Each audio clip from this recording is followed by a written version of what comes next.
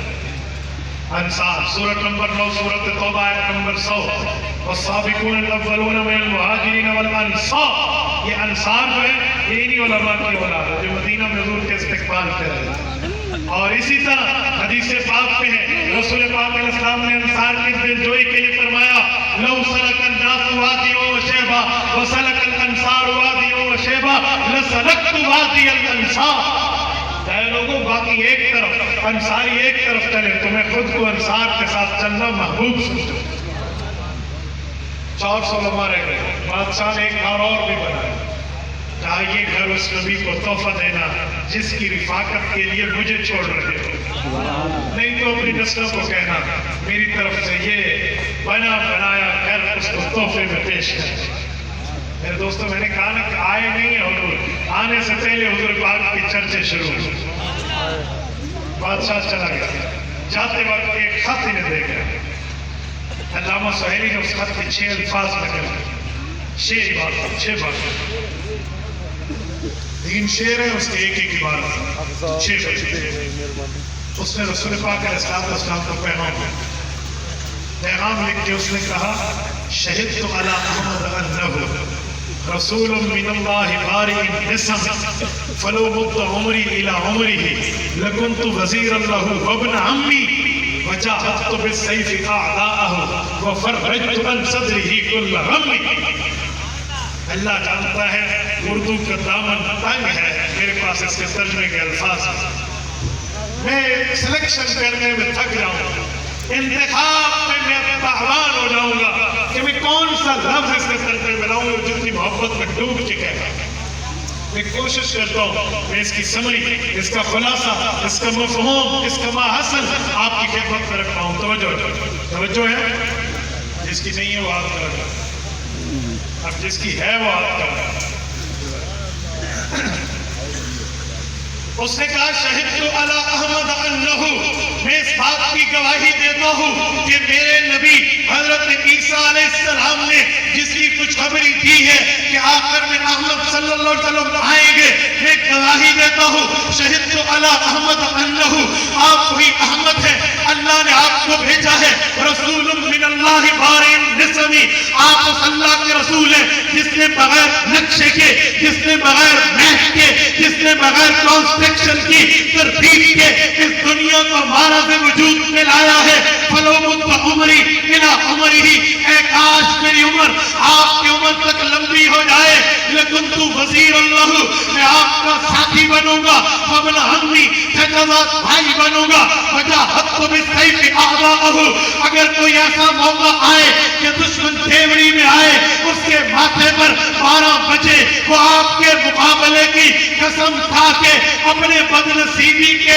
فرقوں پر دستخط کرتے ہوئے آپ کے مقابلے میں نکلے اور آپ کو مدد، نصرت، تعاون، ہیلپنگ ہینڈ ضرورت پڑے، وجاہدت بالسیف اعداءہ، تلوار بھی میری ہوگی، ہاتھ بھی میرا ہوگا، میں آپ کے تعاون، مدد اور نصرت کے لیے میدان عمل میں اتروں گا۔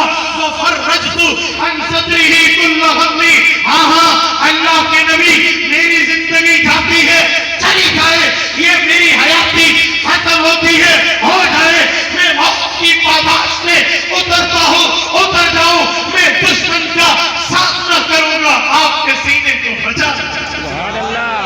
وفرجت عن صدرہ کل غم، ہر غم سے آپ کو بچاؤں۔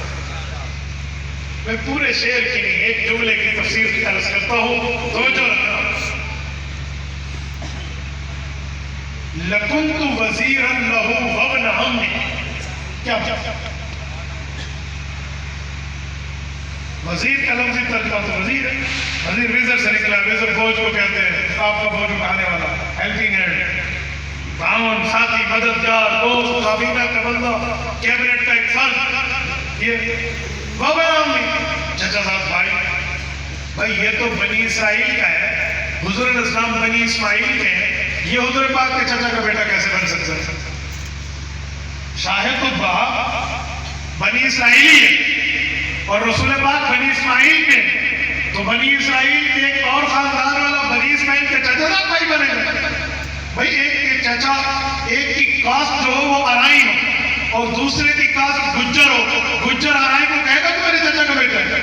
بھئی کیسے ہو سکتا ہے؟ یہاں تو بالکل کاسٹ میں ڈفرنس ہے، قومی طور پہ اختلاف اور علیحدگی موجود ہے، تو وہ بدنامی کا مطلب چچا زاد بھائی بننا۔ دو باتیں میں آپ کی خدمت میں رکھتا ہوں، ٹھیک ہے؟ تو اللہ کی طرف سے غلط ہے تو اللہ معاف۔ نمبر 1، لَكُنْتُ وَزِيرَ اللَّهُ وَابْنَ عَمِّهِ، میں نے اللہ معاف کرے اس لیے کہا ہے کہ میں نے اس شعر کی تشریح میں نے کسی جگہ پڑھا نہیں، میں صرف آپ کے سامنے اپنا ذوق رکھ رہا ہوں۔ لَكُنْتُ وَزِيرَ اللَّهُ وَابْنَ عَمِّهِ، میں آپ کا وزیر بنوں گا، چچا زاد بھائی بنوں گا۔ پہلا مطلب تو یہ بن سکتا ہے